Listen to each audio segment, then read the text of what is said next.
Luto naman ako ng aking mga idol. Nilagyan ko ng mushroom. Yan nyo.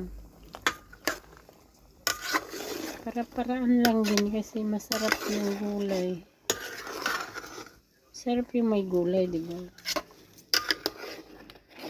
Malasang mushroom. Tawag dito gulay, mushroom, ay gulay na may hipon. Tama ba?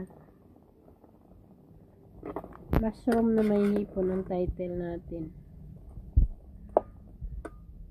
Sarap yan mga ito.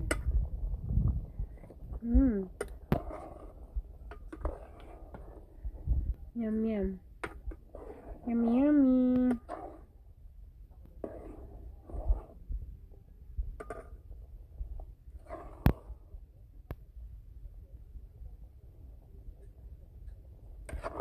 Thank you mga idol sa panonood.